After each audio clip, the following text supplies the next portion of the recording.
묵상 기도 드림으로 주일 2부 예배 시작하겠습니다.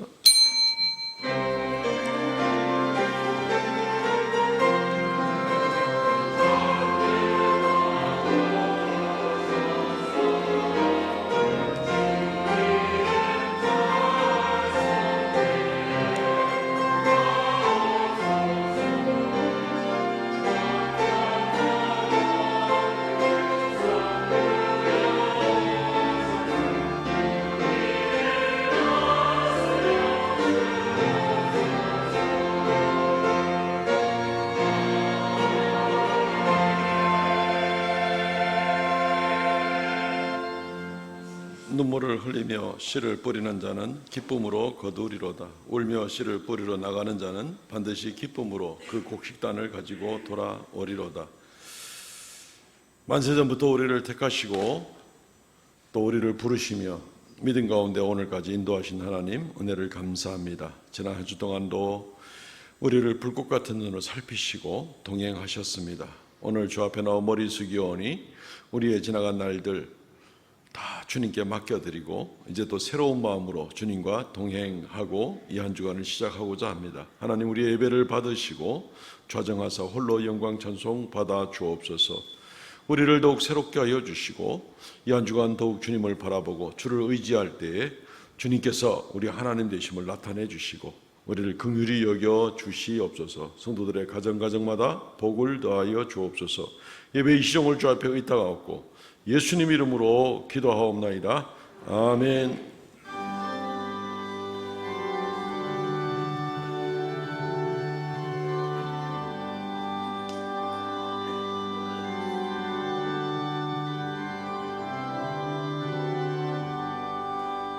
지난 일의 동안에 예수 인도했으니 주의 전에 모이게 감사 찬송합니다.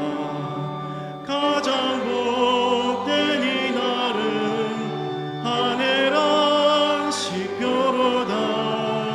가장 복된 이 날은 하늘아 시표로다. 주의 공로 힘입어 은혜 주신 빛대에 화목하게 하시고 죄를 벗겨주소서. 세상 걱정 버리고 은혜 받게 하소서.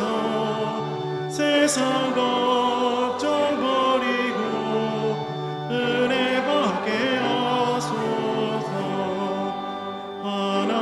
하나님의 이름을 찬송하러 왔으니 모임 중에 계시고 영광 나타내소서. 기쁜 하늘 잔치에 참여하게 하소서. 기쁜 하늘 잔치에 참여하게 하소서. 주의 기쁜 복음을 모두 듣게 하시고 주의 은혜 베풀어 위로하여 주소서.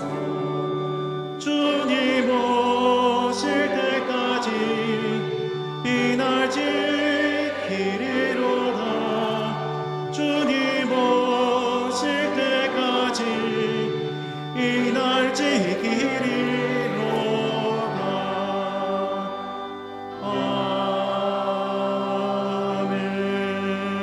아멘. 전능하사 천지를 만드신 하나님 아버지를 내가 믿사오며 그 외아들 우리 주 예수 그리스도를 믿사오니 이는 성령으로 잉태하사 동정녀 마리아에게 나시고 본디오 빌라도에게 고난을 받으사 십자가에 못 박혀 죽으시고 장사한 지 사흘 만에 죽은 자 가운데서 다시 살아나시며 하늘 오르사 전능하신 하나님의 우편에 앉아 계시다가 저리로서 산자와 죽은 자를 심판하러 오시리라. 성령을 믿사오며 거룩한 공예와 성도와 서로 교통하는 것과 죄를 사하여 주시는 것과 몸이 다시 사는 것과 영원히 사는 것을 믿사옵나이다. 아멘.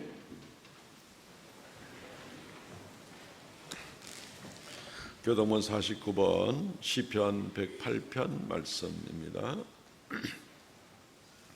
하나님이여 내 마음을 정하여 싸우니 비파야 수고마 깰지어다. 여호와여 내가 만민 중에서 주께 감사하고 주의 인자하심이 하늘보다 높으시며 하나님이여 주는 하늘 위에 높이 들리시며 주께서 사랑하시는 자들을 건지시기 위하여 우리에게 응답하사 오른손으로 구원하소서. 아멘.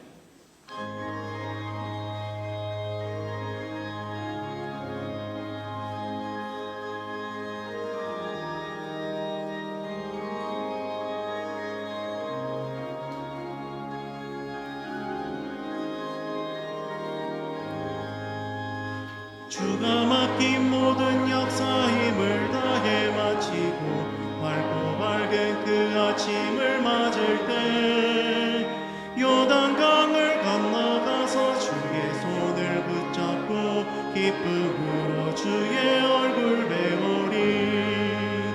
나의 주를 내가 그의 곁에 서서 배우며 나의 주를 손에 못자국을 보아 알겠네. 하늘나라 올라가서 주님 앞에 절하고 오늘 하신 그 얼굴을 배울 때 있을 것을 예비하신 그 신사랑 고마워 나의 주께 기쁜 찬송 드리리. 나의 주를 내가 그의 곁에 서서 배우며 나의 주를 손에 못자국을 보아 알겠네. 이 세상을 일찍 떠난 사랑하는 성도들 나를 맞을 준비하고 있겠네. 너희들과 한 소리로 찬송 부르기 전에 먼저 사랑하는 주를 배우리. 나의 주를 내가 그의 곁에 서서 배우며 나의 주를 손에 못자국을 보아 알겠네. 영화로운 시온성에 들어가서 다닐 때 흰 옷 입고 황금길을 다니며 금거문도 맞추어서 새 노래를 부를 때 세상 고생 모두 잊어버리리. 나의 주를 내가 그의 곁에 서서 배우며 나의 주를 손에 못자국을 보아 알겠네.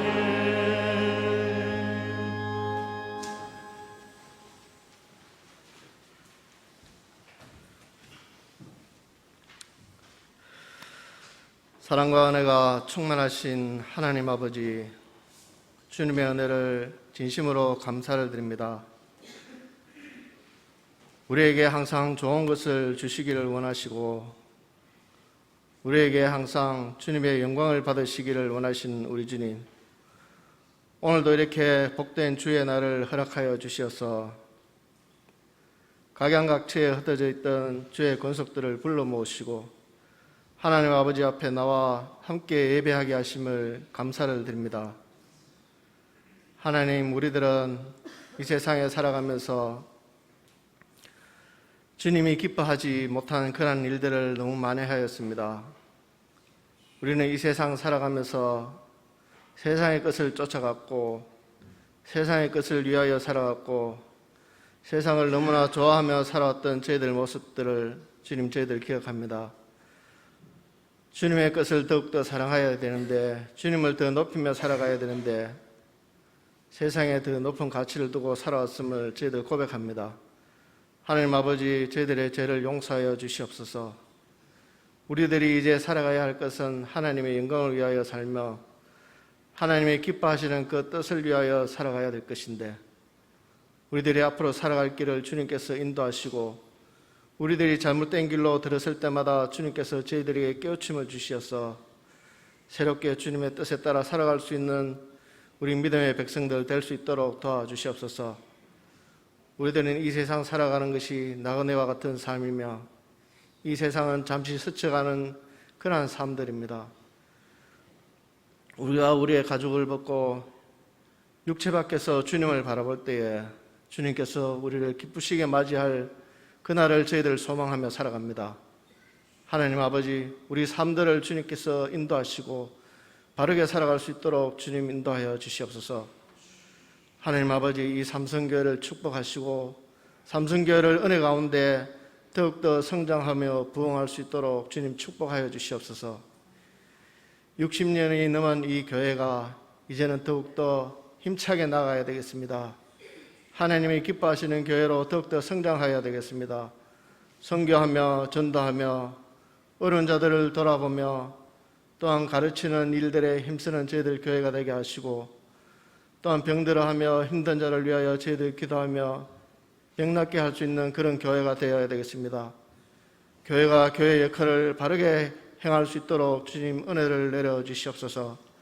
특별히 우리 담임 목사님 기억하시사 주님, 그에게 성령의 크신 능력을 더하여 주시고 말씀의 능력도 주시고 사랑의 능력도 주시고 그 마음속에 겸손함이 있게 하시고 그 마음에 하나님을 더욱더 사랑하여 그 사랑을 온 우리 성도들에게 바르게 전거해 나갈 수 있는 주의 종이 될 수 있도록 도와주시옵소서. 그의 입을 통하여서 주의 말씀이 전거되며 전하여질 때에 우리 많은 성도들이 그 말씀을 듣고 깨닫게 하시고 그 말씀을 따라서 살아가기를 더욱더 앙망할 수 있는 우리 교인들이 다 될 수 있도록 주님 허락하시기를 바라고 원합니다. 우리 교인들이 더욱더 사랑하며 우리 이 세상 살아갈 때에 온 가족과 같은 그 마음을 가지고 살아가고 옆에 있는 성도들을 돌아보며 그들을 위하여 기도하며 그들을 아끼고 더욱더 사랑하며 나아갈 수 있는 이 교회가 될 수 있도록 도와주시옵소서. 하나님 아버지, 우리 교회가 하반기 여러 가지 계획들을 저희들 준비하고 있습니다. 이 계획들 위해 주님께서 함께 하시고 주님께서 이 모든 것을 행하여 나갈 때에 우리들에게 잘 할 수 있는 지혜도 주시고 지식도 주시고 또한 물질의 부족함이 없도록 허락하시고 열심도 더하게 하시고 기도도 더하게 하시고 모두가 한 마음으로 이 행사를 잘 진행해 나갈 수 있도록 주님께서 은혜를 내려주시옵소서. 그래서 이 교회가 더욱더 복되게 하시고 은혜로운 교회로 성장할 수 있도록 주님 인도하여 주시옵소서. 오늘도 주의 종을 통하여 주의 말씀을 듣습니다. 우리들이 이 말씀을 듣고 그 말씀을 깨우치게 하시고 행함이 있게 하시고 말씀으로 인하여서 저희들 한 주일 동안 살아갈 때에 큰 영의 양식이 되게 하시고 건강한 영의 양식이 되게 하셔서 저희들이 세상 살아갈 때에 지치지 않도록 주님께서 인도하여 주시옵소서. 오늘도 할렐루야 찬양대를 통하여 주님의 성호를 찬양해 나갈 때에 주님 그 찬양을 마음껏 받으시고 주님 기뻐하여 주시옵소서. 이 예배의 시종을 주님께 맡겼고 예수님 이름으로 기도합니다. 아멘.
할렐루야, 감사합니다. 하나님 말씀 봉독합니다. 요한복음 12장 24절로 26절 말씀까지 봉독하겠습니다. 요한복음 12장 24절로 26절까지입니다. 내가 진실로 진실로 너희에게 이르노니 한 알의 밀이 땅에 떨어져 죽지 아니하면 한 알 그대로 있고 죽으면 많은 열매를 맺느니라. 자기의 생명을 사랑하는 자는 잃어버릴 것이요 이 세상에서 자기의 생명을 미워하는 자는 영생하도록 보존하리라. 사람이 나를 섬기려면 나를 따르라. 나 있는 곳에 나를 섬기는 자도 거기 있으리니 사람이 나를 섬기면 내 아버지께서 그를 귀히 여기시리라. 아멘. 오늘 이 말씀 중심으로 한 알의 밀알이 되어라는 제목으로 하나님 말씀을 상고하겠습니다. 오늘 우리가 읽은 말씀 가운데 보면은 한 알의 밀이 땅에 떨어져 죽지 아니하면, 예수께서 우리에게 하시는 말씀이 범상하지 않습니다.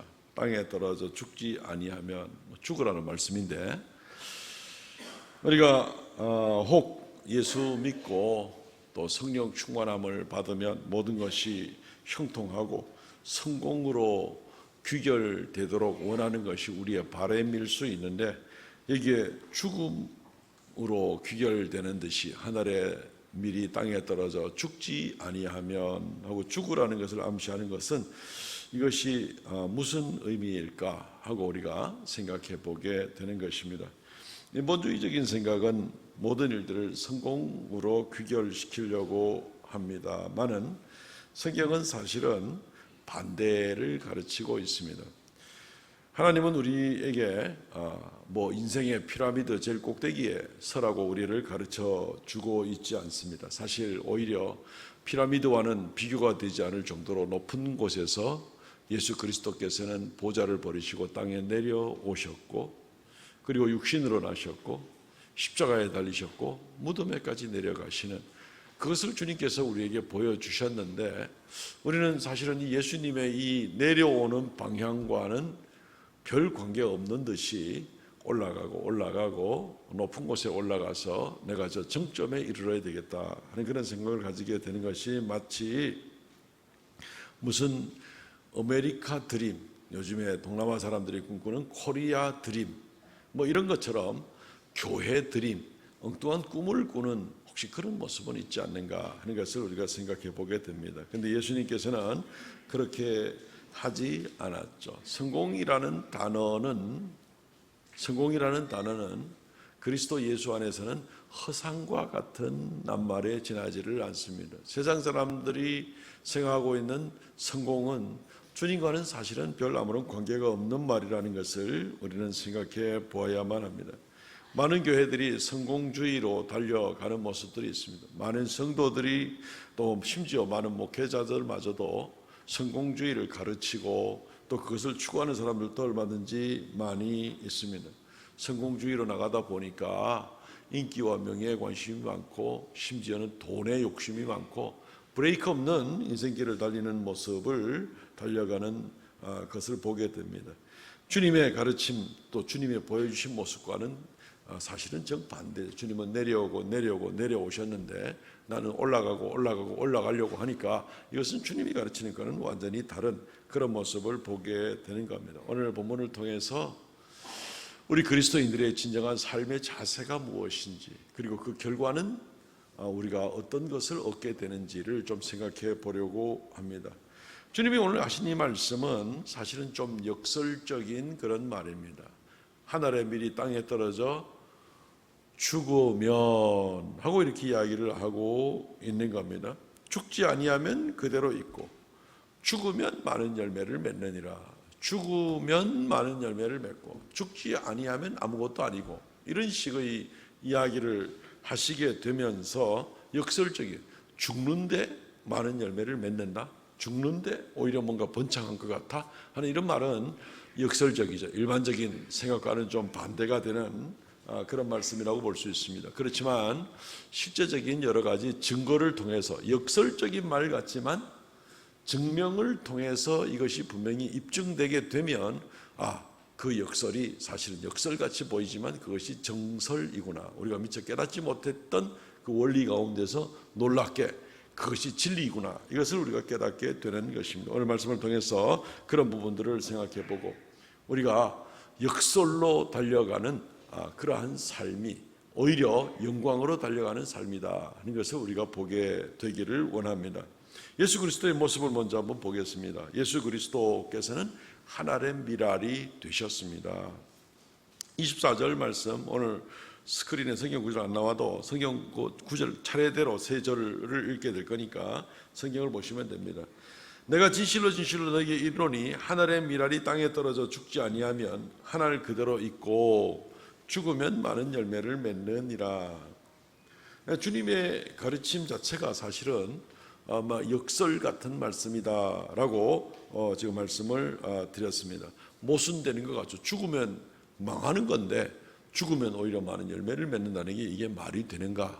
제자들이 예수님을 따라서 3년 동안 다녔는데, 그리고 예수님이 많은 능력을 행하시고 병든 자를 고치시고 하는 이런 모습 보면서 이제 예수님이 저 위에 왕좌에 올라가면 우리도 한 자리씩 다 하고 이거 이제 기대하고 있는데, 예수님은 지금 하늘에 밀이 땅에 떨어져 죽어야 된다 하면서 자기를 얘기하고, 그러면서 이제 내가 십자가에 곧 달리게 될 거다 이야기를 하게 되니 제자들이 들을 때는 이거 뭐 예수님 따라다녀가지고 기대치가 있는데 이거 완전히 아무것도 아닌 그런 모습이 되게 되는 것이죠. 그러니까 이제 낙심을 하게 되는 모습을 보게 됩니다. 그런데 예수님께서는 제자들에게 여러 번 이런 말씀하셨습니다.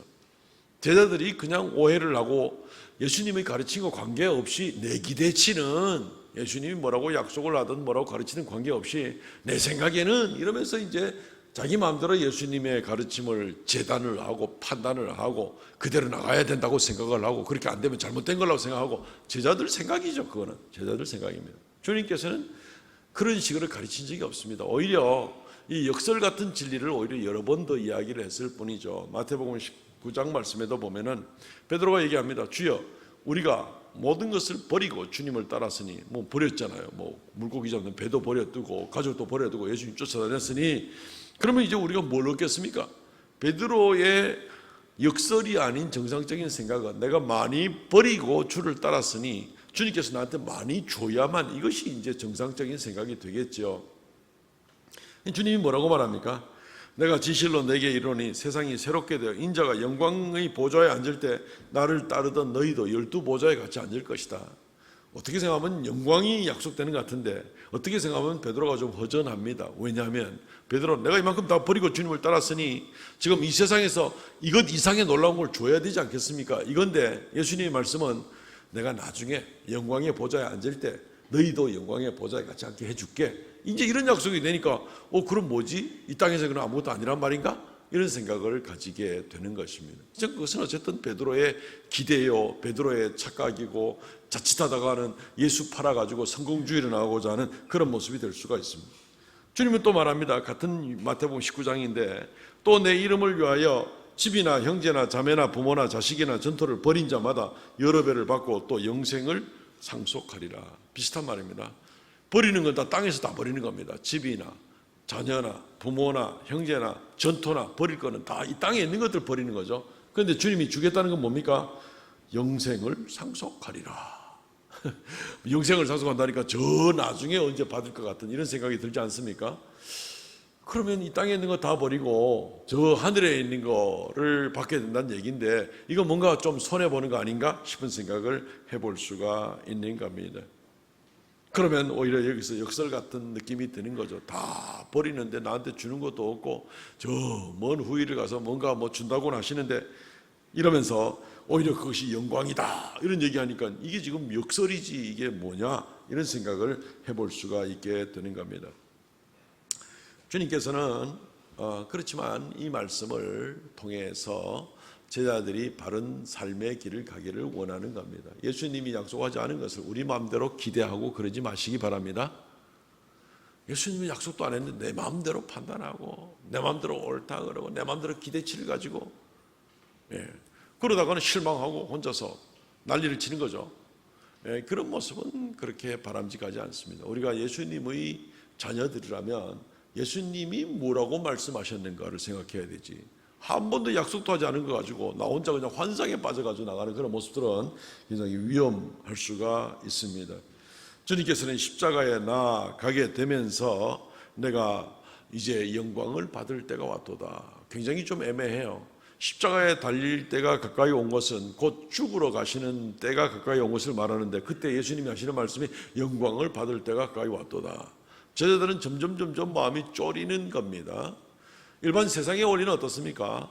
정권이 하나가 있다가 이 정권이 무너지면 그 정권에 줄 서가지고 여러 가지로 혜택을 보던 사람들은 정권이 무너지거나 정권이 바뀌면 그냥 줄줄이 다 떨어져 나가는 거죠. 3년 동안 열심히 해서 따라다녔다니까요. 그런데 지금 뭔가를 바라봤는데 예수님은 십자가에 달리겠다 그러시니 참 많이 절망할 수밖에 없는 그런 모습입니다. 우리의 신앙생활이 혹시 이렇지는 않습니까? 예수님은 그걸 약속한 적이 없는데 나 혼자 마치 약속한 것처럼 착각을 하고 나 혼자 판단하고 생각하는 거예요. 위험하죠.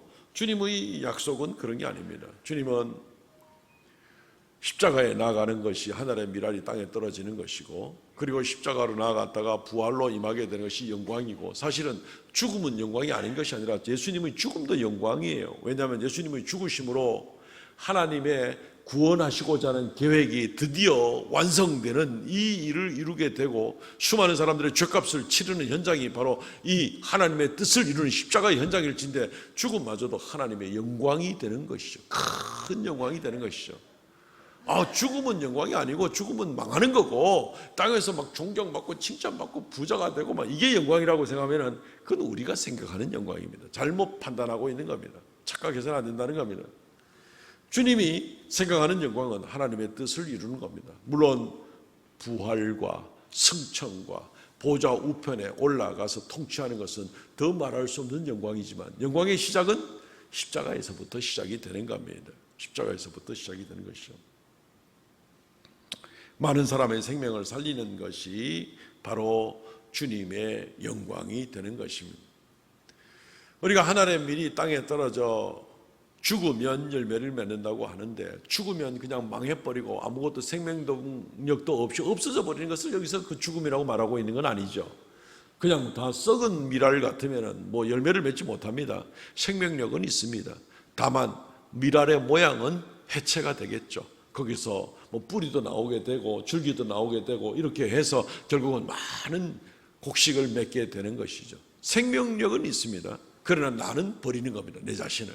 이걸 가지고 지금 우리 미랄 비유로 하는데, 이게 어려운 얘기 같지만 농부가 미랄을 심고 거기서 곡식을 거두는 것을 잘 생각해 보면 하나도 어려운 것이 없는 지극히 자연스러운 자연 순리와 현상에 관한 걸로 누구나 쉽게 이해를 할 수가 있는 겁니다. 이것을 우리의 영적인 삶에 적용시켜서 하나님의 뜻을 이루기 위하여 나를 부인하고 나를 버리고 나를 낮추고 나가는 그런 모습일 때 생명이 살아나고 하나님의 뜻이 이루어지고 영광의 역사를 감당하게 될 것이다 라는 겁니다. 심지어 이 영광의 역사, 사람을 살리는 역사는 이 땅에서부터 이루어지게 되는 겁니다. 이 땅에서부터 이 하늘의 밀이 땅에 떨어지는 이러한 삶을 감당하게 되면은 이 땅에서부터 하늘의 영광이 이 땅에서부터 우리를 통하여 나타나 이루어지게 되는 것을 보게 되리라는 겁니다. 하나님이 마구 영광 받으시는 모습이 많이 드러나게 된다는 겁니다. 예수 그리스도의 십자가의 사건이 이 땅에 있는 일이지만 그 일로 인해서 하나님의 영광 받으시는 하늘에 속한 영광이 땅에서 이루어지는 역사가 일어나고, 그들에게 주님께서 함께 하시고 동력해 주시고 능력으로 역사해 주실 게 틀림없습니다. 그러니까 땅에 있는 것은 우리가 버리면서 주께 헌신하고 나갈 때 아직 땅에 있으면서 하늘에 속한 영광이 우리와 우리 주변의 사역들을 통해서 나타나게 되는 일인 것입니다. 땅의 것을 버리고 땅에 있는 영광을 내가 거둬들여야 되겠다가 아니라, 땅의 것은 내버리고 땅에 있으면서 하늘의 영광을 지금부터 받아 누리면서 예수 그리스도의 강림 이후에 영원토록 또 받아 누리는 그 모습 생각한다면 어느 것이 더 복된 삶인가 우리가 생각해 볼 수가 있는 것입니다. 그러므로 사랑하는 성도 여러분, 우리가 제자들의 모습을 생각해 보십시오. 제자들이 이런 착각 가운데 자기 마음대로 생각입니다. 내가 복음이면 내가 복음, 지가 복음 아니면 내가 복음, 그죠? 이런 복음을 가지고 자기 마음대로 생각을 하다가 실망하고 배신하는 제자도 있고, 또 또 실망하고 있다가 성령 강림하신 이후에 새로 깨닫는 제자들이 있습니다. 그래서 이들이 여전히 그리스도 예수께서 하늘의 미랄이 되신 것처럼 제자들이 복음을 전하면서 많은 고난을 받고 채찍도 맞고 갇히기도 하고 순교도 당하고 이런 모습 가운데 있었지만, 이들이 땅에서부터 겪었던 일들은 뭡니까? 하나님의 영광이죠. 교회가 세워지고 죽었던 자가 살아나고 복음이 전파되고 놀라운 하나님의 이름이, 하나님의 영광이 나타나는 일들이 제자들을 통해서 나타나는 겁니다. 땅에 살면서 땅의 것을 포기하는데 하늘의 영광, 하나님을 기쁘시게 하는 그 영광이 제자들을 통해서 초대 교회 시대 때 얼마든지 나타나는 그 모습을 우리가 보게 된 겁니다. 그러므로 사랑하는 성도 여러분, 예수 그리스도를 바라보시기 바랍니다. 그분이 하늘의 미랄이 어떻게 되셨는지를 보시기를 바랍니다. 그리고 이 역설의 영광, 땅의 것을 버리지만 땅에서부터 하늘의 영광을 받아 누리기 시작하는 이 영광을 받아 누리는 저와 여러분들 되시기를 바랍니다. 이 말씀을, 이 원리를 가지고 우리가 충분히 이해를 하고 또 그래야 되겠구나 하고 우리가 지금 아멘 하고 이렇게 대답을 하셨는데, 또 신뢰를 보면 실제적으로 우리가 훨씬 더 잘 이해가 되고 마음에 와닿을 수가 있습니다.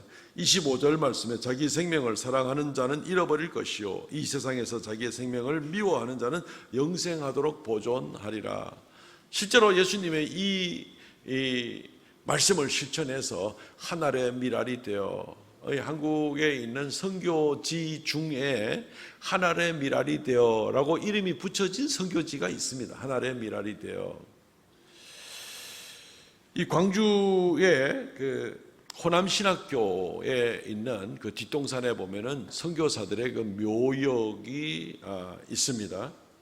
한국에 와서 목숨을 다 내놓고 그냥 자기와 자기 가족들과 같이 파송받은 선교사들과 나아가서는 그 후손들까지 그 하늘의 미랄이 되어 한국을 위해서 다 사역하다가 다 한국에 묻혀가지고 그 선교사들의 묘역이 한 군데 모여 있는, 특별히 이제 목포, 나주, 광주 뭐 이런 지역을 중심으로 해서 본격적으로 선교 사역을 하던 미국 남장로회에서 파송한 선교사들의 이 집단 모임 묘역이 거기에 있게 되는 겁니다. 말 그대로 땅에 묻힌 겁니다. 생명을 버림으로 많은 생명을 얻은 사람들입니다. 대한민국의 지금 기독교 복음화율은 전 국민의 한 19% 정도 잡고 있습니다. 앞으로는 점점 떨어질 건데, 아직은 이 연세 드신 층들이 또 많은 기독교인들이 있기 때문에 그렇지만, 이제 뭐 초등학교, 중고등학생들 지금 뭐 굉장히 이제 우려가 이제 급속도로 떨어질 것 같은 이제 우려가 있습니다. 근데 어쨌든 지금 한 19%로 잡고 있을 때 대략은 서쪽은 기독교가 우세합니다. 대한민국을 딱 중간선을 그어보면 서쪽은 기독교가 우세합니다. 서울, 경기도, 호남 지역은 기독교 우세합니다. 중간선 동쪽으로는 불교가 우세한 그런 결과를 지금 우리가 보고 있습니다. 전북 지역의 기독교화율은 26.9%, 27% 정도입니다. 전남은 23.2%, 이제 23% 정도 되겠죠. 광주는 이제 한 20%쯤 됩니다. 별로 대단하지 않은 것 같죠. 그런데 경북은 어떻겠습니까? 경북은 13%입니다. 경남은 10%입니다. 대구는 12%입니다. 거의 이 경남, 경북과 비교할 때 전남, 전북 쪽이 거의 2배 정도가 되는 이제 그런 복음화율을 가지고 있는 모습입니다. 이것이 저절로 그렇게 된 것이 아닌 것을 지금 여러 좀 사진 자료, 그 선교사들의 그 사진 자료를 통해서 좀 보여드리려고 합니다. 하늘의 미랄이 떨어져서 자기를 땅에 묻고 난 그런 모습일 때 결국은 엄청난 생명의 역사가 일어나게 되었다는 것입니다. 그 제일 중심이 된 분은 유진벨 선교사님입니다. 유진벨 선교사님, 목사님이죠. 미국 남장로에서 파송받아서 1896년에 자기 부인과 함께 한국에 도착을 하고, 그 이후로 남장로의 선교부에서 계속 선교사들을 이제 많이 보내가지고 이제 선교 사역을 나주, 목포 그리고 광주 지역 중심으로 이렇게 하게 되었습니다. 목포 교회를 세웠고, 그리고 또 학교들을 여러 개 세웠습니다. 영은학교, 또 청명여학교, 목포 진료소, 의료진료소, 광주교회, 목포교회, 광주 선교부를 만들고 숭일학교를 세우고 수피아 여학교, 학생들이 너무 많이 몰려드니까 또 나눠서 수피아 여학교, 광주 진료소. 요거는 이제 이 유진벨 선교사 당대에 다 이루어졌던 일이고, 그 이후에 후손들이 지금 3대, 4대까지 내려오면서 계속 한국 선교를 위해서 애를 쓰고 있는 그런 집안, 또 그 남장로의 선교회의 일들을 보게 되는 겁니다. 유진벨 선교사님 스스로도 이제 사진 보여드리겠습니다만은 자기의 그 첫 번째 부인하고 이래 같이 들어오게 되었는데, 그 부인이 32살에 죽고 묘역에 묻히게 되었습니다. 이 부인은 서울 쪽에 양화진에 지금 묘역이 있습니다. 그리고 두 번째 부인 이제 재혼했는데, 두 번째 부인도 46세 때에 또 땅에서 한국에서 순교를 하고 광주 그 선교사 묘역에 지금 묻혀 있습니다. 유진벨 선교사님도 57세가 되었을 때 또 선교 활동하시다가 또 이 땅에 또 묻혔습니다. 그냥 미국에서 떠나와서 그냥 여기에 묻히는 겁니다. 하나에 그냥 미랄이 되고 마는 겁니다.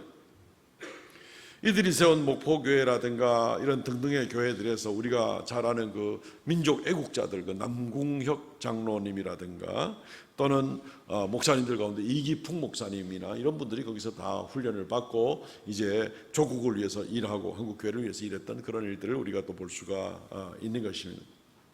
한번 보시죠. 눈으로 보는 거 좋습니다. 1번 사진부터 한번 좀 보겠습니다. 예, 그 묘역입니다. 예, 저 뒤쪽에 그 유진벨 이래가지고 유진벨 목사님의 그러한 그 묘비가 지금 저기에 있습니다. 이번 사진에는 마가렛 벨 두 번째 부인의 묘역이 저기에 있습니다. 그냥 뭐 다 와서 한국에 다 그냥 말 그대로 뼈를 묻는 겁니다.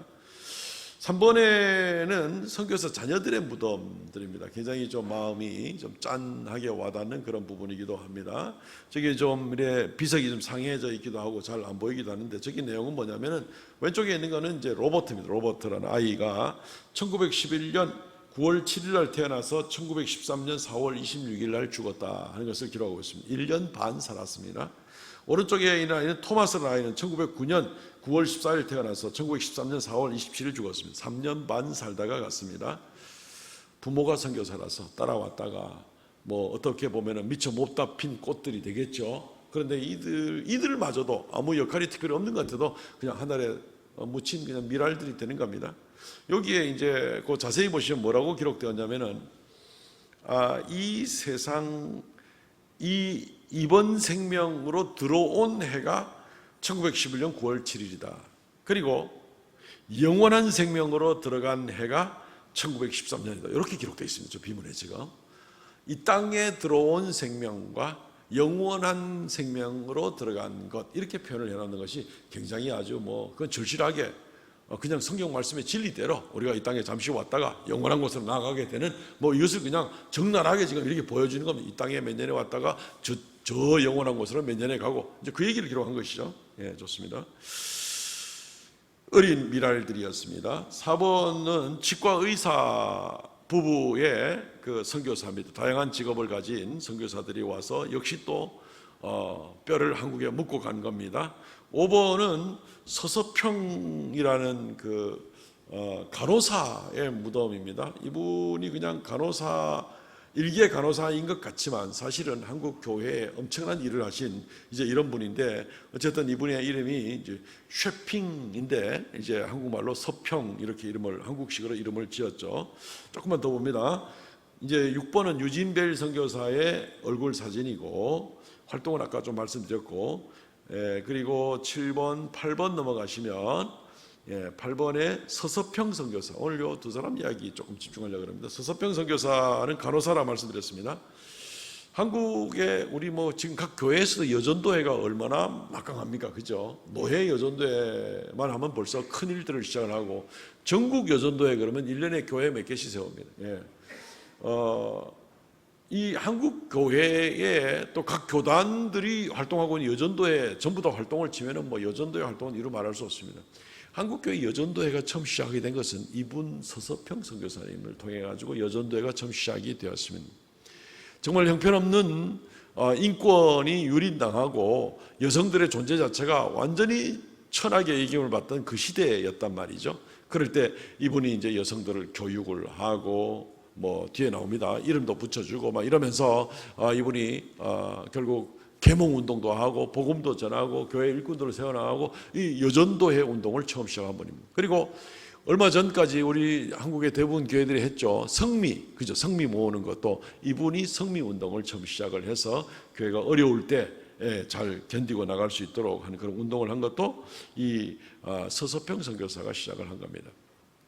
이 서서평 선교사의 여성 계몽 운동을 한번 잠깐 한 사진을 통해서 볼 수 있는데 9번 사진 보시면은 어떤 선교 여행을 갔습니다. 그래 많은 여성도들과 함께 사진을 찍었는데 거기에 이 글씨 부분 좀 크게 한번 보여주시면은 여기에 어떤 내용이 있습니까? 이번 여행에서 500명 넘는 조선 여성을 만났지만 이름을 가진 사람은 10명도 안 됐습니다. 500명 중에 이름이 있는 여성이 10명도 안 돼. 조선 여성들은 돼지 할머니, 개똥 엄마, 그 다음 등으로 불립니다. 남편에게 노예처럼 복종하고 집안일을 도맡아 하면서도 아들을 못 낳는다고 소방받고 남편의 외도로 아내가 쫓겨납니다. 가난하다는 이유로 팔려다닙니다. 이들에게 이름을 지어주고 한글을 깨우쳐주는 것이 제 가장 큰 기쁨 중 하나입니다. 이 내슈빌 선교부에 이 서서평 선교사가 보낸 편지 가운데 이런 부분이 있습니다. 그 지금 우리 여성도들은 완전히 지금 거의 왕 같은 존재예요. 왕 같은 존재. 물론 실력들도 탁월하죠. 지금 대한민국의 사법연수원에 여자분들이 더 많은 거 아시죠? 더 똑똑하고 더 능력이 있는데 어쨌든 그때 사회 제도가 이렇게 돼 있으니까 여성들의 위치라는 거는 뭐 이루 말할 수 없어요. 불과 120년 전입니다. 불과 100년 전의 얘기입니다. 지금. 근데 이 여성들의 주의를 이들에게 이름을 붙여주고 이들에게 글을 가르치고 이들이 계몽운동을 하고 이렇게 되니까 이들 가운데 정말 유관순 같은 사람도 나오는 거예요. 나라를 위해서 깃발 들고 나가는 거예요. 근데 아무 교육과 훈련이 안 돼 있으면 뭐 어떻게 그런 일이 가능하겠습니까? 이런 그 계몽운동까지 앞선 분이 이제 서서평 그런 선교사였습니다. 10번 보시면 이제 그 활동입니다. 사진이 좀 이렇게 균형 있게 못 되는 건데 제가 휴대폰으로 찍은 거라서 그렇습니다. 어쨌든 그 활동하는 여러 가지 모습들이 있고 다 말씀을 드릴 수는 없겠고요. 11번 이 간호교본을 만드시고 그것도 가르치고 12번, 13번 계속해서 이제 활동하시는 그런 모습입니다. 이게 세핑이 이제 서평이죠. 서서평 이 여성교사님 이름을 붙여서 그 선교 묘역이 있는 동산에다가 조그마한 길을 아예 이분 이름을 붙여놨습니다. 한국 기독교에 엄청난 역할을 한 그 일에 감사해서 이제 이름 붙여서 그 동산에다가 길을 붙여서 만든 이제 그런 모습이 되는 겁니다. 미국에서 간호사들 굉장히 좋거든요. 그런데도 그거 다 버리고 한국 와서 정말 미천하게 취급받고 있는 당시 사회에서 한국 여성들을 위해서 이런 헌신을 하고 뼈를 묻은 겁니다. 이분의 그 좌우명 같은 그 어록의 말씀이 있습니다. 14번 보시면은 서서평 선교사가 사용하던 유품들인데 거기에 이렇게 돼 성공이 아니라 성기입니다. Not success but service. success는 성공이죠. 성공이 아니라 서비스다. 성공이 아니라 성기입니다. 성기입니다. 하는 이 모습을 말 그대로 실천을 하고 살다가 이렇게 가신 그런 이 좌우명입니다. 그렇지만 굉장히 이것이 우리에게 얼마나 도전을 줍니까? 예수 그리스도를 따르는 길은 성공을 위한 길이냐? 성김을 위한 길이냐? 그리고 그것이 말로만이냐? 행함으로 나오는 것이냐? 하는 것을 우리가 배워볼 수 있는 그런 모습입니다. 15번에 그 유진벨 선교사님의 그 가계도가 나옵니다. 가계도가 1대, 2대, 3대, 4대 반 정도 이렇게 나오는 것을 보게 되는데 제일 위에 왼쪽이 유진벨 선교사님, 그리고 그 옆에 이제 부인 되시는 선교사님이 있고 그 다음에 내려갑니다. 그 다음에 손주쯤 내려가면 우리가 아는 이름이 나옵니다. 인휴 선교사님 혹시 들어보셨죠? 인휴 선교사님. 이 인휴 선교사는 뭐 한 분 한 분이 다 엄청난 사역을 하시고 이렇게 하셨지만 인휴 선교사는 6.25 전쟁 참전 용사입니다. 인천 상륙작전 때 인천으로 들어왔던 그 군인에 참석했던 그런 사람이기도 합니다. 도서 지역에 한 최소한 200개 교회, 위키백과에 의하면 600개 교회에 도서 지역에 교회를 세운 목사 선교사이고 의료 선교사도 같이 했던 그런 분이기도 합니다. 순천 기독 치료소를 만들어서 결핵 퇴치 운동을 했던 분이기도 합니다.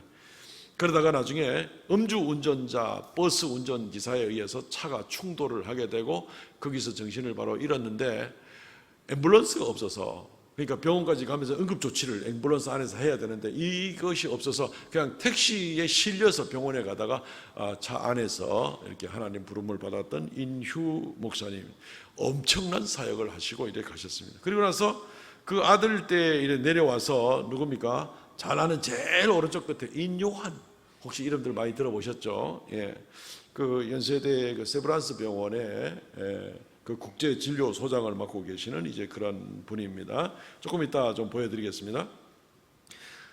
그냥 뭐 나 하나 잠시 몇 년 갔다가 선교사 오는 것이 아니라 3대, 4대 내려가면서 그냥 아예 온 집안이, 그리고 남장로에서 파송된 선교사들은 거의 대부분 그냥 아예 한국에다 뼈를 묻고 그 후손들 대대로 나가는, 요 한 집안 가게도만 해도 지금 그러는데 다른 집안들도 역시 마찬가지로 볼 수가 있는 것입니다. 그래서 16번 사진에 보면은 남장로의 선교사들이 여기에 뼈를 묻은 사람들 명단만 22명의 이름이 있는 것을 보게 됩니다. 이들이 선교사하기 쉬웠을까요? 외국인들이 오니까 뭐 선교 저절될 것 같습니까? 그렇지 않습니다. 21번 유진벨 선교사의 편지를 봅니다. 좀 몇 칸 넘어가서 21번으로 사진 보여주세요. 예, 여기에 보시면은 유진벨 선교사 편지가 뭐 많이 있지만 몇 구절 우리 눈에 들어오는 것들이 있습니다. 예, 밥은 맛이 없습니다. 그러나 한국 음식을 먹기로 했습니다. 친구가 되려고 그러지 않을 수 없습니다. 복음에 대해서는 어떤 것도 드리려 하지 않는다. 뭐 이런 등등의 표현들이 쉽지 않은 선교사 사역이면서 자기 인생, 자녀들의 인생, 손주들의 인생, 그 다음 인생 한국에다 뼈를 묻는 그런 모습을 보게 되는 겁니다. 22번 유진벨 재단을 나중에 세웠죠. 그래서 이들이 뭐 여러 가지 사역을 하고 그 인휴 목사님에 의해서 이제 유진벨 재단이 또 그 후손에 의해서 이제 만들어지게 되어서 결핵 진료소, 요양원, 그 다음에 북한 결핵 퇴치 운동까지 이렇게 진행을 하는 큰 이제 헌신 단체로 나가게 됩니다. 예, 우리에게 또 잘 알려진 23번 인요한 교수입니다. 쭉 넘어가시면은 여러 사역의 현장들이 있고, 예, 인요한의 사진이 26번입니까? 27번입니까? 넘어가 주십시오. 예. 어디서 많이 봤죠, 그죠? TV에 좀 자주 나오기도 하는 그런 분입니다. 물론 한국에서 태어났고 한국 시민권자이기도 하고 세브란스 병원 국제진료센터 소장이기도 합니다. 이 사람이 알려진 거는 아마 한국 사람보다 한국말을 더 잘하는 사람으로 알려진 이제 그런 별명이 있습니다만은 한국에 한국형 앰뷸런스를 도입한 사람이 이분입니다. 아마 자기 아버지께서 앰뷸런스가 없어서 이렇게 돌아가신 것도 있으니까, 그래서 그런지 어쨌든 이분이 연세대 의대에서 공부하고 의사가 돼가지고 지금 이런 일들을 하게 되고, 자기 말로는 자기는 영어 잘 못한다 그럽니다. 한국말 잘한다. 물론 영어도 잘하시는 분이지만은 이렇게 있습니다. 그냥 대를 이어서 또 다음 때 또 그 다음 세대를 통해서, 요즘에 정말 아버지 세대가 예수 잘 믿어도 그 다음 아들 세대가 예수 믿는 게 엉망이 되기가 얼마나 쉬운데, 여러 대가 지나가면서 전부 다 한국에다가 그냥 하나의 미랄이 돼서 자기를 묻어버리는 그런 집안, 또 남장로회 선교회에 속한 그런 선교사님들의 이야기를 잠시 들려드렸습니다. 여기 인요한 씨의 인요한 선교사의 모습 잠깐만 좀 영상으로 잠깐만 보고 넘어가겠습니다. 하지만 그분들이 우리나라에 살고 계신 이유가 있잖아요. 있죠, 우리나라를 있죠. 사랑하고 아끼고 그러니까 참 그런 분들 보면 또 감사하다는 생각이 그럼 들고요. 예, 오늘 내가 매일 기쁘게 주인공이 바로 그런 분이에요. 한국보다 우리 한국인보다 한국을 더 사랑하시는 분. 네. 겉모습은 파란 눈의 저 외국인이에요. 겉모습은. 그렇죠. 근데 이분은요 대한민국에서 태어났어요. 그리고 대한민국의 국민의 한 사람이 됐어요. 네. 지금은 세브란스 병원 국제진료센터의 소장으로 섬기고 계시는 인요한 소장님을 모시겠습니다. 어서 오십시오, 소장님. 어서 오세요. 반갑습니다. 네, 어서 오세요. 키 193cm. 저는 영원한 고향입니다. 고향이고 그냥 순천이 아니고 우주의 중심 순천. 한국과 연세대학교의 배려로 제가 의사가 됐어요. 그러니까 저는 한국에 뭐를 준 게 아니고 받은 게 많아요. 저는 빚 지고 산 사람이고 뭔가 항상 갚아야 되겠다. 외삼촌이 응급의학을 하니까 모셔오자. 미국 텍사스의 팀들을 순천 데려와가지고 그게 이제 응급의학의 시작이에요. 여기까지 한번 보겠습니다. 여기까지만 보겠습니다. 나중에 혹시 동영상 뭐 많이 있으니까 보실 분들은 보시면 되겠습니다. 온 집안이 멧돼 조상 때부터 120년 전부터 와가지고 온 집안이 한국의 뼈를 다 묻고 미랄이 돼가고 있으면서 나는 한국에 오히려 빚진 사람이다 이렇게 얘기를 하고 있는 모습이 참 귀해 보입니다. 말씀을 정리하려고 합니다. 오늘 12장 26절 말씀에 보면 사람이 나를 섬기려면 나를 따르라. 나 있는 곳에 나를 섬기는 자도 거기 있으리니 사람이 나를 섬기면 내 아버지께서 그를 귀히 여기시리라. 성공이 아니라 섬기는 자. 아까 서서평 선교사의 그런 어록에 있는 말인데 예수 그리스도를 섬기는 것이 곧 우리가 이웃을 섬기는 것이고 교회를 섬기는 것이고 하나님 나라를 섬기는 것이죠. 그것이 예수 그리스도를 따르는 길입니다. 말로는 주님을 따른다 하면서 전혀 섬기는 자의 길로 나가지 않게 될 때는 그때 문제가 되겠죠. 예수님은 나를 따르라 라고 말씀하고 있습니다. 긴 말이 필요 없습니다. 오늘은 그냥 뭐 이 영상과 사진 보는 것만으로 해도 하늘의 미랄이 땅에 떨어져서 많은 열매를 맺는 게 뭔가 하는 것을 우리가 분명히 깨달을 수가 있는 그런 부분인 것 같습니다. 축복과 영광, 성공을 위한 길을 달려가지 마시고 하나님께서 땅에서 혹시 그런 걸 주셨다 하더라도 그것은 섬기는 도구로 사용을 하시고 주님께 영광 돌리는 그런 모습으로 나가면 참 좋겠습니다. 그러면 주께서 땅에서 우리의 섬김과 사역을 통해서 영광 받으시고 우리로 말미암아 주님이 영광 받으시고 또 우리는 하나님의 손길이 우리와 함께하는 그 영광을 맛보고 그리고 영원까지 나가는 그런 결과를 얻게 되지 않겠습니까? 우리의 가정에서, 우리의 이웃 관계에서, 교회에서, 그리고 우리 사회에서 바로 이런 삶이 우리에게 정말 필요합니다. 이렇게 해내는 사람들이 얼마든지 있기 때문에 도전을 받아서 우리도 감당하면 되겠습니다. 말씀을 맺겠습니다. 사랑하는 성도 여러분, 예수님께서 우리에게 보여주신 하늘의 미랄이 되신 바로 그 본처럼 또 선교사들이 보여주신 그런 모습처럼 이제 너희는 나를 따르라 라고 말씀하신 우리 주님의 말씀을 따라서 귀한 삶 잘 감당하고 이 땅에서 세상 것은 버리는 것 같지만 하나님의 영광을 받아 누리면서 지금부터의 삶을 감당해 나가는 복된 성도들 다 되시기를 주의 이름으로 축원드립니다. 아멘. 이 시간 동성을 같이 한번 기도하겠습니다. 자신을 위해서, 자신의 삶을 위해서 하나님께서 인도해 주시고 깨닫게 해 주시기를 위해서 간절하게 기도하고 나가겠습니다. 주 하나님 은혜를 감사합니다. 우리에게 하늘의 미랄이 되어서 죽지 아니하면 그대로 있고 죽으면 많은 열매를 맺게 되리라는 가르침을 주신 주님, 이것이 어려운 말씀도 아닌데 왜 그렇게 지키기가 어려운지, 우리 자신은 얼마나 자기 자신의 탐욕과 욕심을 가지고 나가는지 아버지 하나님이여 어리석음들을 깨닫게 하시고 이제는 정말 예수 그리스도께서 보여주신 것처럼 또 이 땅에 뼈를 묻고 생명을 갖다 바친 수많은 죽어간 많은 생명이 있는 그러한 미랄들처럼 아버지 하나님 우리가 우리의 삶을 잘 감당하고 하나님께 영광 돌리는 놀라운 역사가 있게 하여 주시기를 간절히 바라옵고 원하옵나이다. 오 주 하나님, 하나님께서 지켜주시고 하나님께 도와주시고 은혜 베풀어 주시기를 간절히 바라옵고 합니다. 역사하여 주시고 주여 긍휼을 다하여 주시옵소서. 은총 베풀어 주시기를 간절히 바라옵고 원하옵나이다. 할렐루야. 하나님 홀로 영광 찬송 받으시기를 간절히 바라옵고 합니다. 역사하여 주시옵소서. 주여 긍휼을 다하여 주시옵소서.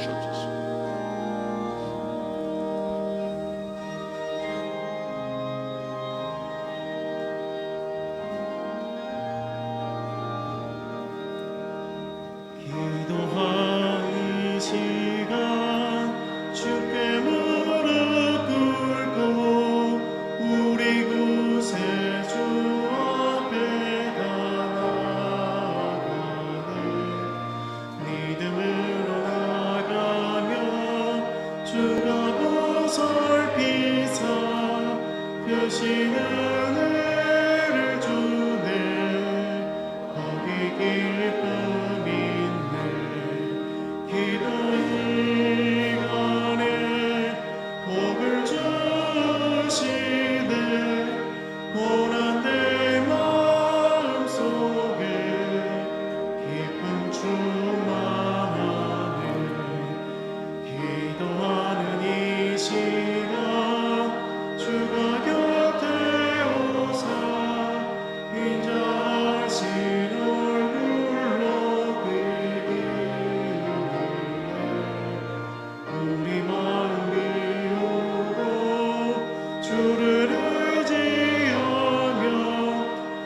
크신 은혜를 주네 거기 기쁨 있네 기도의 날에 복을 주시네 고난 내 마음속에 기쁨 충만하네 기도하는 이 시간 주께 어디여서 은밀하게 구할 때고 응답하네 잘못된 것 아뢰며 주근히 여기서 크신 은혜를 주네 거기 기쁨이 시간에 복을 주시네 고난 내 마음속에 기쁨 충만하네 기도하는 이 시간 주를 의지하고 크신 은혜를 구하며 복받으리 의지하는 마음에 근심 사라지고 크신 은혜를 주네 거기 기쁨이 기도 시간에 복을 주시네 고난 내 마음속에 기쁨 충만하네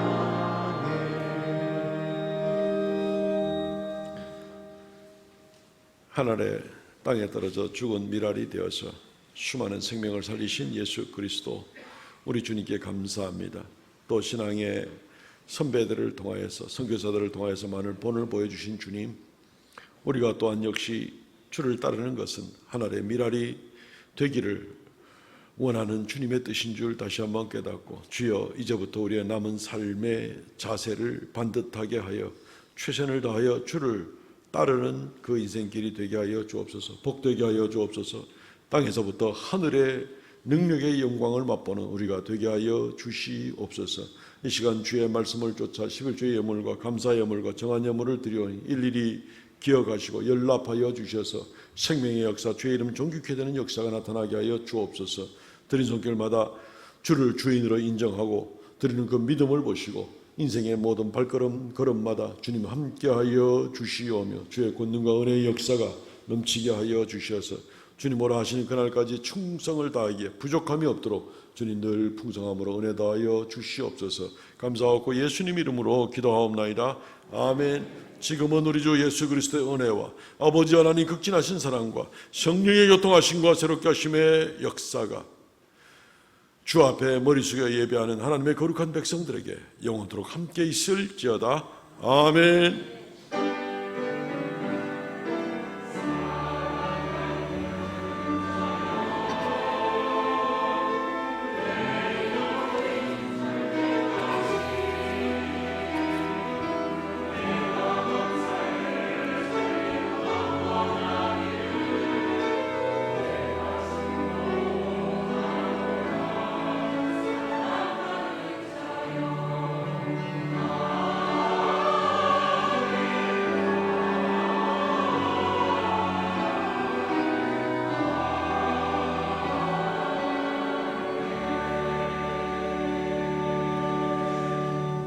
아멘. 예배를 마쳤습니다. 우리 전의자우로 성도들의 교제 나눕니다.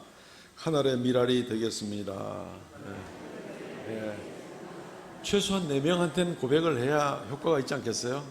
내가 말 안 바꾸게 하늘의 미랄이 되겠습니다.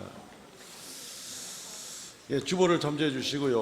오늘 주보에 하반기 정교인 성경 읽기표가 나누어졌습니다.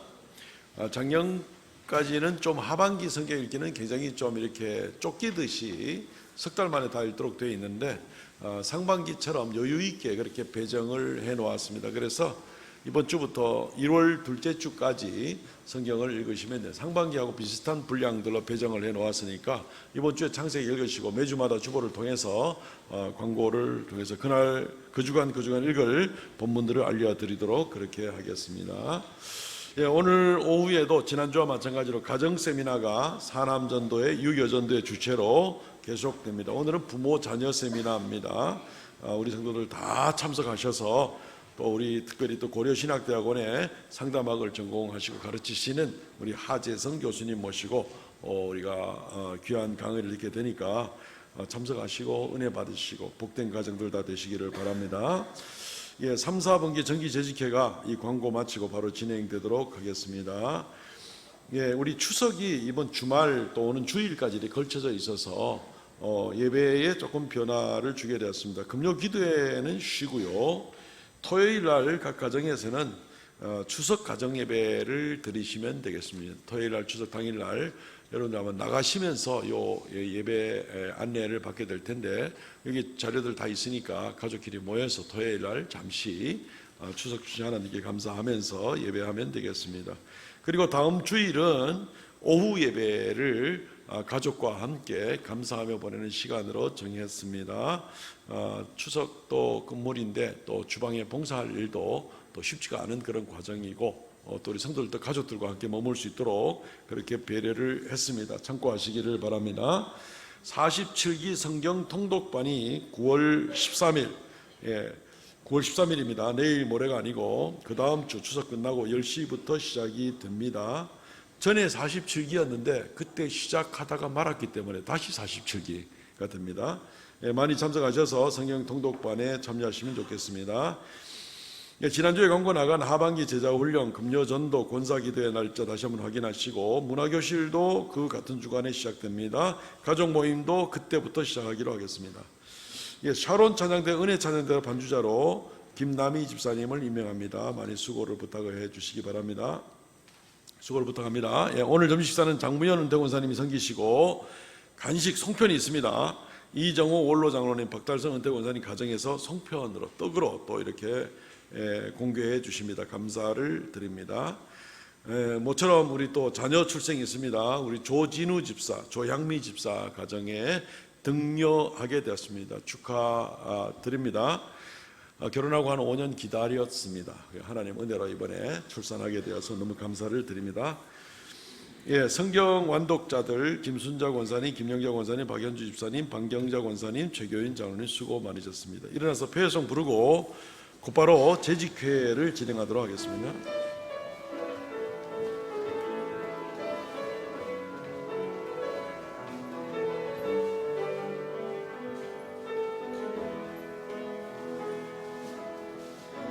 우리 가운데 찾아오신 하나님 사랑 내 안에 그 한없는 사랑 우릴 통해 흐르게 하소서. 십자가 사랑 본을 그렇게 살아가게 하소서. 그 사랑